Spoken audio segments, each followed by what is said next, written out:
There you go. Meanwhile, thanks to our brilliant friends at I know they will. We're setting up, man. Trust me. All right. We're Shouts at Red Bull. We have a bunch. You should get a bunch of like different colored ones. We got yellow Red Bull. We got an orange one. Orange Red Bull. We got classic Red Bull. We want to do like 2 of each. Well, no, Red Bull's gone. Red Bull's gone. Shouts to Mondo. That's you hear that? That's the cool, crisp sound of ice cold Red Bulls in a giant Red Bull ice container. You know what I want to do now that the Red Bulls are lined up like this? What do you want to do? I just want to like have like a BB gun and shoot it from afar. Oh yeah, like target practice. But then we might hit the monitor, so we might have to move the monitor. But then we can do it. Well, who cares about the monitor? That's true. You know what? We're esports now. We can get another one. BenQ, please sponsor us. Thank you. Oh yeah, there you go, BenQ. Look, a prime spot for your name, right smack dab on top right there. We got like, well, I think we got like. You know, if Little Caesars were to, or like any pizza place were to like deliver like pizza right now, it'd probably like be like $15 of service for them to do. Yeah. I would say they definitely deserve. They definitely deserve that corner spot if somebody could deliver pizza. Yeah. So Round Table, Pizza Hut, I don't care. There's a Round Table right next to us. Yeah, it's not open. it's not open. Crimson lied to us. But meanwhile, we're into this match. We got Saca and Hyprid versus StudMuffin and Dank Rooster. That is his tag. Hence the Dank tag and the meme tag. So StudMuffin's playing Sheik and Dank Rooster's playing Fox, and I think Hyprid's Marth, right? Yeah. Yeah, Hyprid's Marth and Saca will be Sheik. Saca's Sheik has actually been getting like pretty good. He's been grinding pretty hard, and he's made a lot of strides. Everyone, when he goes over to Mike Hayes' house for his Smash Fest on Thursdays, everyone afterwards saying like, yeah, he's gotten a lot better. So expect him to make some waves soon. Yeah, I think his adjustment was that he would play too safe, and so he wouldn't take advantage. And so I didn't really ever really pressured playing against him, but now he understands how to identify openings, and so it's a lot tougher to deal with. Oh! That was Hyprid just throw out like 3 whiff jet down tilts and just kind of baited into. I don't know, man. That was crazy. I don't know if that was a bait or just standard stuff. Well, it's to prevent the side. The side, yeah. Yeah. And then, yeah, that was. Can I just say Dank Rooster's a pretty great tag? Oh, and a beautiful. That was like a reverse back air into a back air for a green team there. And a pretty standard kind of team's neutral right now. Trying to gain an advantage and put Sheik off stage. So, go ahead. Oh, go ahead. Keep going. I was just going to say Sheik's off stage. Both Sheiks are off stage now. So Sheik Marth is an interesting team, and it kind of fell out of favor in the later stages of MLG in like 06. With Isaiah and Ken being the classic, representation of Marth Sheik. The reason is because like it's hard for them to get quick kills, so you have to do honest kills for the most part, unless you get Gimps. But unless you're Mewtwo King, you're not really getting that. Yeah, and you have 4 stocks for the entire match. And you have a problem with teams that can bulldoze you. So double spacey teams just tend to just destroy Sheik Marth. But against a team that's just like 1 spacey and a floaty, it's not too bad of a team.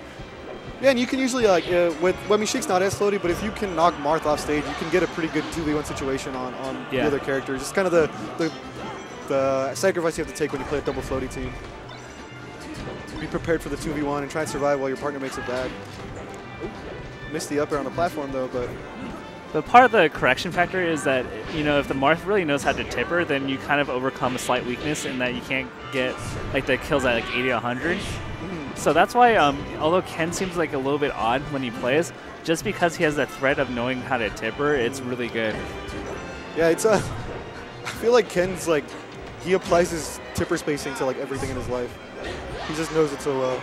The way like the distance he talks to people, tipper spacing. He has weird setups for tippers. It's actually like really cool.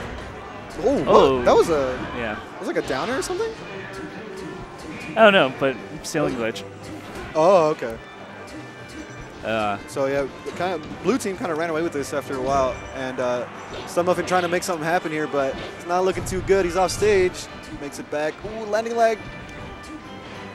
So what they should have done earlier, and I think they had that right idea, was that was a pretty good idea. But when when Sheik was at or the green Sheik was at 29. What they could have done was let the Sheik go, pummel out, and then the Sheik grabs and goes for the chain grab till like you can tip her. Yeah. Okay. That's that Sheik stuff, man. It's always important to know like what combo can end a stock, especially in 2v1s. Right. That's usually people just, I feel like the kind of default is grab and then kill move, right? Like it's like grab into like just like one hit for like the not so good team. So like you only get like 30 plus. You probably have control. Right. But it's really nice to just know what the guaranteed setup is to go from 0 to 100. True. Yeah. And I guess that's one of those things that's completely unique to teams. So like a lot of people might not try to learn that stuff. Yeah. But yeah, man, that's why teams is pretty freaking interesting. Yeah. Alternatively, you could do the no hands, like if the other team doesn't mash out, where Sheik just rapid jabs at a certain distance. Oh, okay.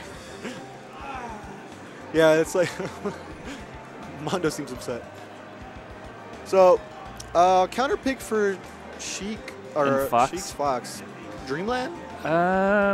You know, it's nice because, but honestly, I thought Stadium was a pretty solid stage for them. But they're going to go Dreamland. Yeah. I think this is just to reduce the threat of Marth. Yeah, you think they banned FD? Or Fountain? Oh, Fountain's dumb. Yeah. Honestly, when you're playing teams, there's like really bad stages, but for the most part, there's like 3 to 4 stages that are usually good, or like neutral. Right. And so it just really comes down to preference. Like, do you like having platforms? Do you like having space? Do you not like having space? Right. That's fair enough. Oh, and the kid's poofed. Oh, nice. Saca with the awareness to jump out of that because he knew Hyprid was trying to forward air him again.